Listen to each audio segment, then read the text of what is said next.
you get to hear about the awakening before you experience it.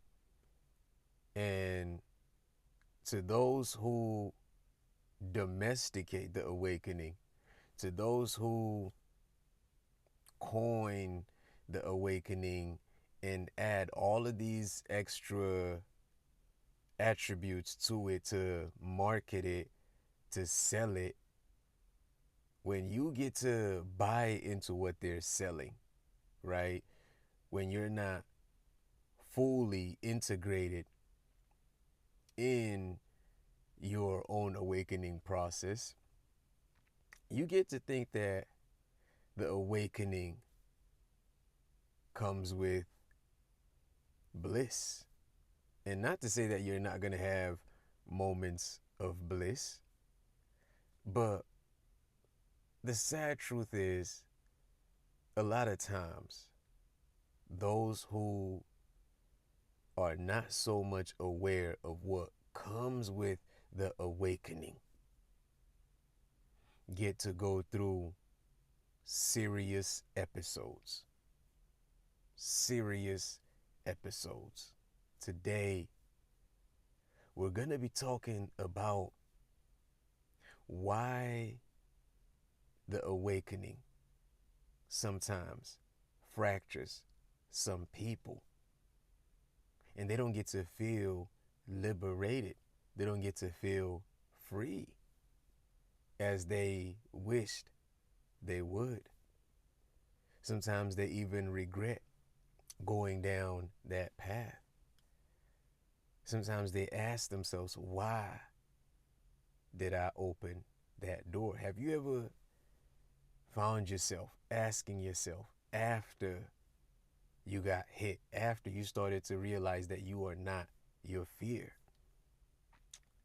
did you go through, or do you find yourself going through those episodes where you're asking yourself, why did I choose to go down that path? I could have just shut the door as soon as I realized what was in there. I could have went back to sleep. Because you telling yourself when you were asleep, you felt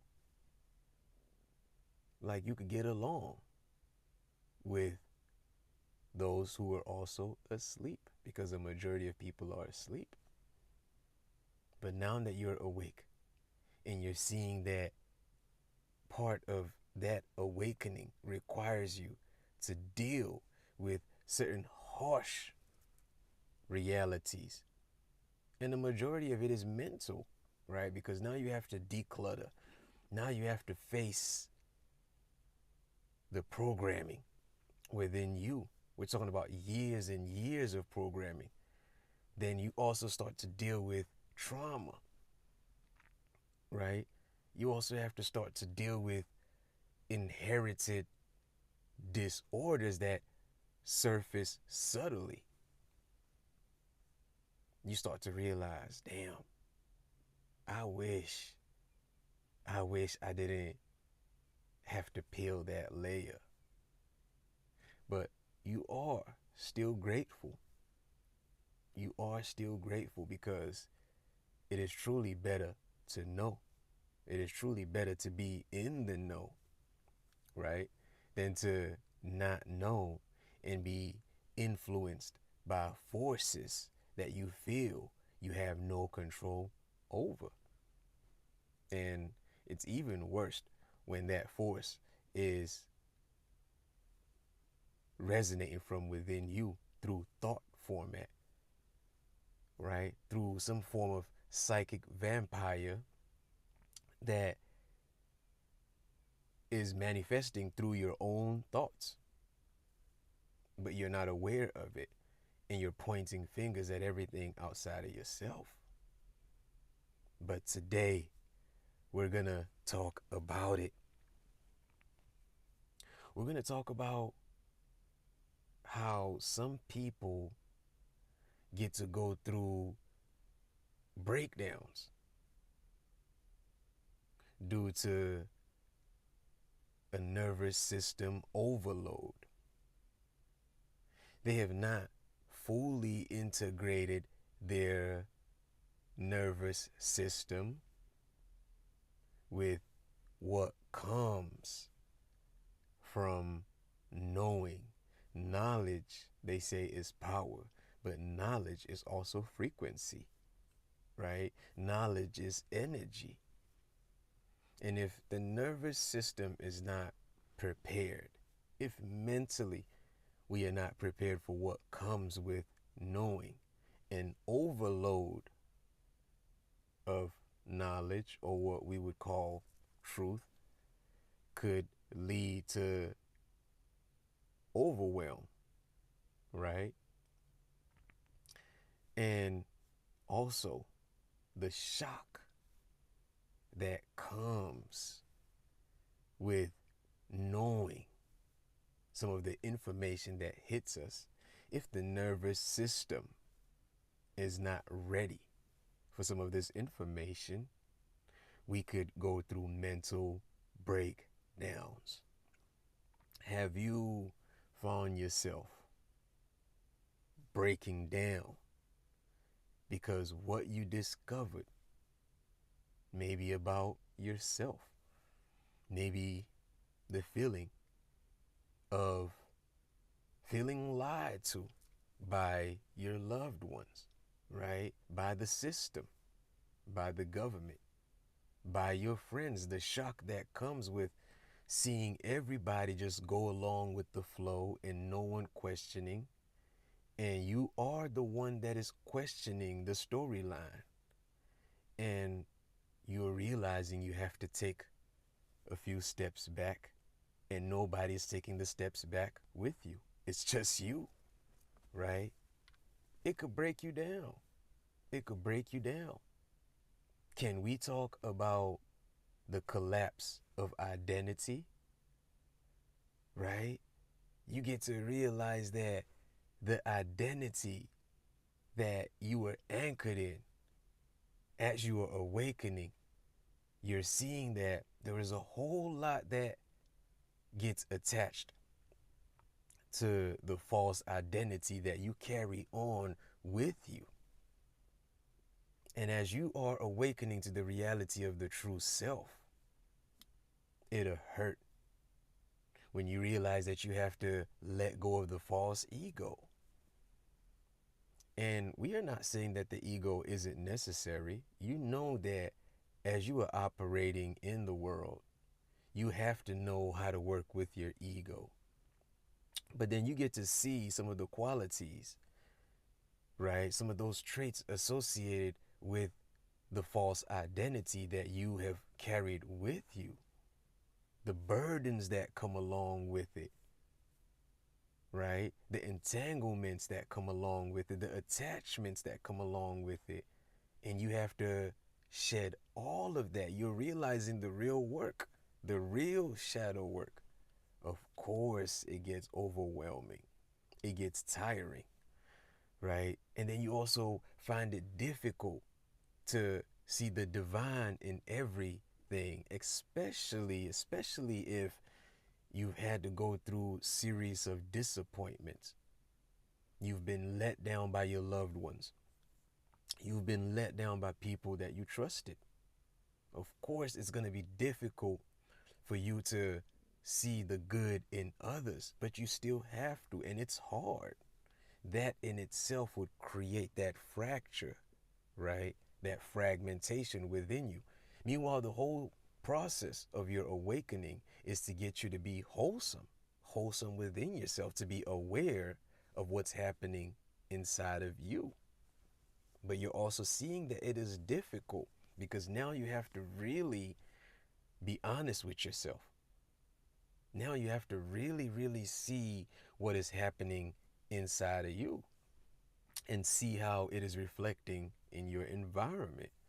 And you're finding it difficult because you're seeing that those in your environment are not vibrating with you at the same mental frequency, and you are struggling to integrate your awakening in the now.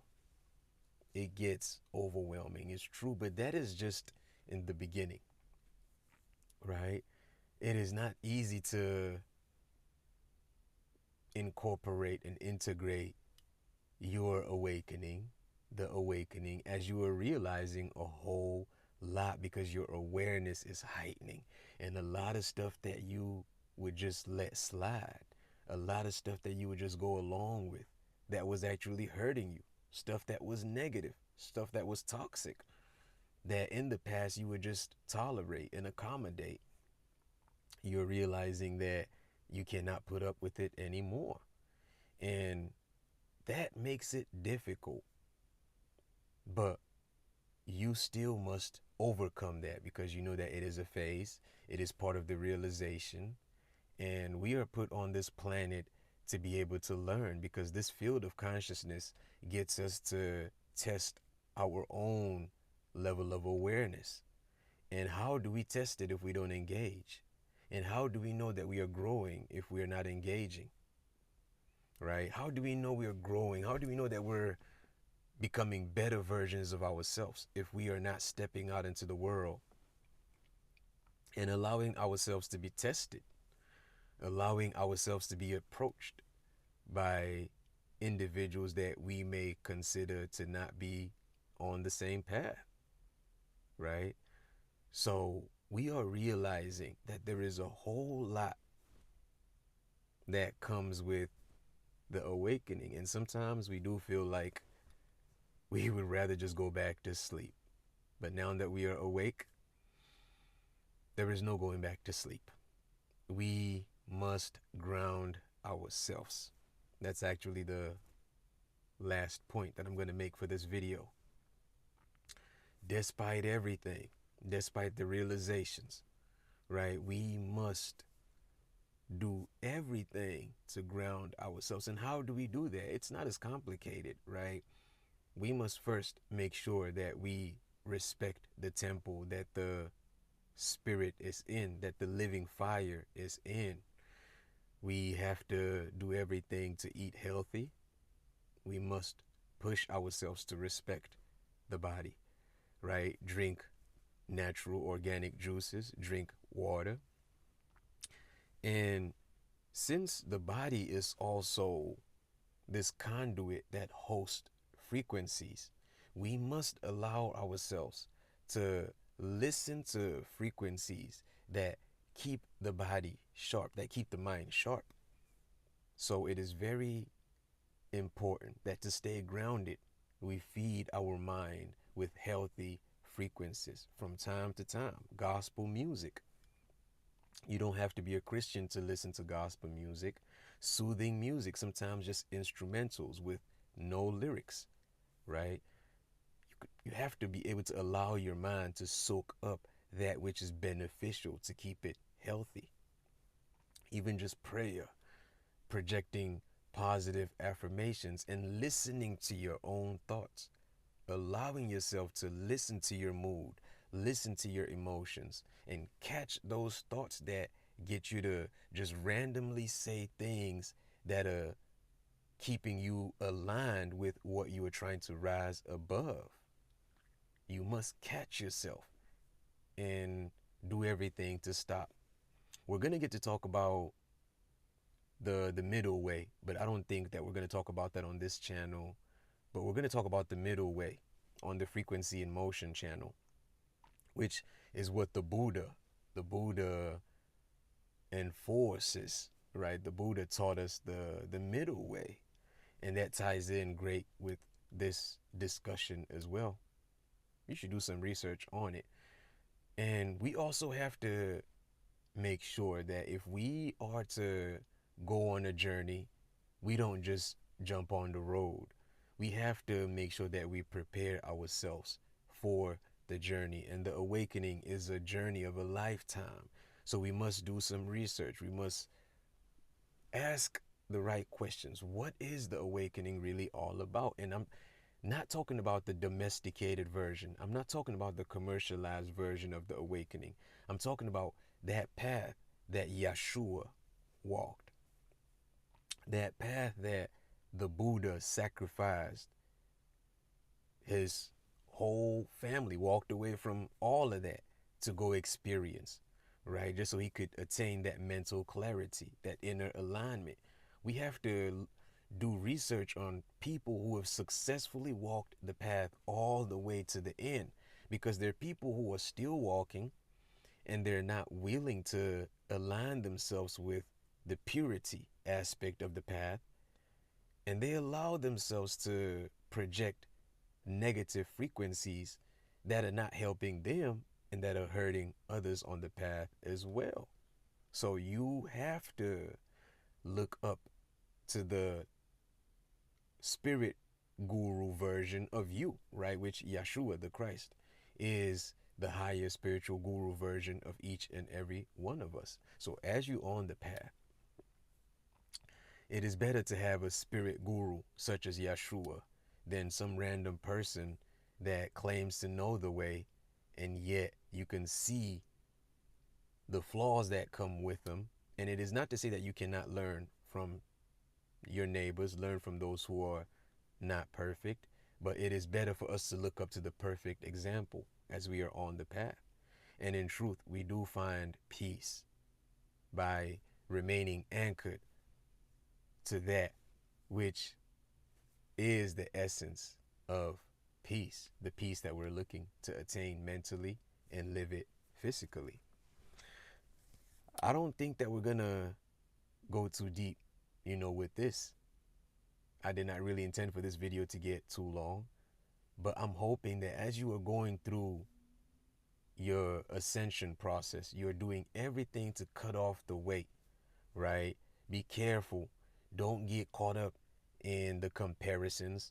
Don't get caught up in trying to talk down on those that you feel are doing you wrong as you're on your path, because all of those are subtle traps. There's so many different ego loops and ego traps that keep you bound to this material plane as you're looking to ascend. So do everything to be conscious of your thoughts, to be conscious of your words. And like I said, look into the middle way. Look into the teachings of the Buddha, the middle way. I know a lot of people might want to, say we cannot associate the teachings of the Christ, or we cannot associate Yeshua with the Buddha. I always tell y'all on the Chosen's path that this path is not bound or attached to any religion or any specific spiritual philosophy. We are all growing and learning from each other, and we know that word is frequency, and we know that there is purity in word, right? And once you attach yourself to the purity aspect of word and you test it by living it, you can testify of the truth. So if we are testifying of the truth that comes with the word of the Buddha because we live it and we can share it, and the teachings of Yeshua don't go against it, then why should we be against it? Let's go ahead and cut it at that. Thank y'all so much for tuning in. Thank you so much for listening. Hey, y'all are doing amazing. You're doing well. So stay on your path and just stay focused and stay grounded and stay in the light. Stay in the light. As you doing shadow work, keep that candle lit. For real, for real. Keep that candle lit. Until next time, remain blessed. I'm going to catch y'all in the next transmission.